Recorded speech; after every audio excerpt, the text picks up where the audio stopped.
मुख्य समस्या आ रही है वो ये आ रही है कि हॉस्पिटल्स में जांच के नाम पर आयुष्मान कार्ड होने के बावजूद एक्स्ट्रा पैसे मांगे जाते हैं। बिल्कुल बिल्कुल सही बात है।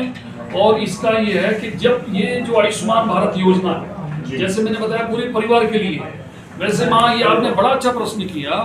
ये सेवा तभी लागू होती है जब मरीज भर्ती हो जाता है। जी। भर्ती होने से पहले ओपीडी का चार्ज डॉक्टर ले सकता है, भर्ती होने से पहले सारी जांचें डॉक्टर ले सकता है, एक्सरा जांच, अल्ट्रासाउंड, एमआरआई, सीटी, पैथोलॉजी, सारी जांचें जब तक उसका इलाज निर्धारण नहीं किया गया है और मरीज भर्ती नहीं है, ये सब उससे बाहर है।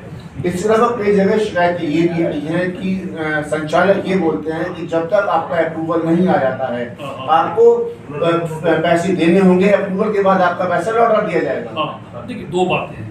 हॉस्पिटल के अंदर काफ़ी खर्चे हैं और हमारी योजना में कभी कभी क्या होता है कि पैसे अप्रूवल मिल जाता है, लेकिन इसमें यही किया जाता है कि अगर आपने मरीज भर्ती कर लिया और उसके बाद जो जांचें होंगी और उस जांचों को आप आयुष्मान भारत में लगा रहे हैं तब भी उसके पैसे वो देगा। अगर उसने अल्ट्रासाउंड किया है, सपोज किसी मरीज की हड्डी टूट गई, हड्डी का उसने अल्ट्रासाउंड किया और सीटी कराया, उसमें उसके 3-4 हज़ार रुपये लगे और उन कागज को उसने आयुष्मान भारत में लगाया कि भाई ये जांचें जरूरी थी, ये जांचें हो चुकी है, मैं इसका ऑपरेशन कर रहा हूँ, तो वो 4,000 रुपये जैसे वो वहाँ से जाएगा, जाने का पैसा वो उसको वापस करेगा। जनता की तरफ से मैं एक आग्रह आपसे करना चाहूँगा कि आयुष्मान कार्ड से संबंधित एक गाइडलाइन बनाई जाए और वो सभी नर्सिंग होम्स में ओपनली उसको डिस्प्ले किया जाए। आदरणीय महोदय, मैं आपको पूरी जनता को बताना चाहता हूँ, आयुष्मान भारत एक पोर्टल पर है जी। पोर्टल के ऊपर सारी सुविधाएं हैं, सब हमें डिजिटलाइज होना पड़ेगा। आदरणीय प्रधानमंत्री जी पूरे भारत को विकसित भारत बनाना चाह रहे हैं। विकसित भारत बिना डिजिटल के संभव नहीं है। आयुष्मान भारत पूरा डिजिटलाइज्ड है। हमारे देश में 50% अभी भी वो जनता है जो कहीं ना कहीं टेक्नोलॉजी से दूर है।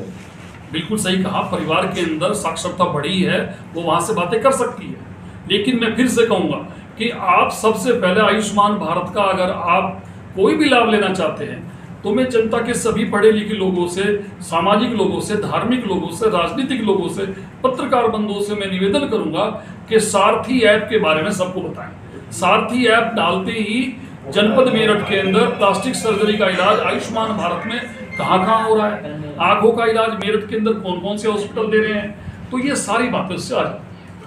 लास्ट में केवल इतना ही बोलना चाहूँगा कि यदि कोई भी आप सरकारी लाभ लेना चाहते हैं, कोई भी सरकारी योजना लेना चाहते हैं, तो उसके लिए सबसे पहले जानकार बनिए, जागरूक बनिए, उस योजना को समझिए, पूरा उसके बारे में जानिए, उसके बाद उसका लाभ उठाइए। धन्यवाद।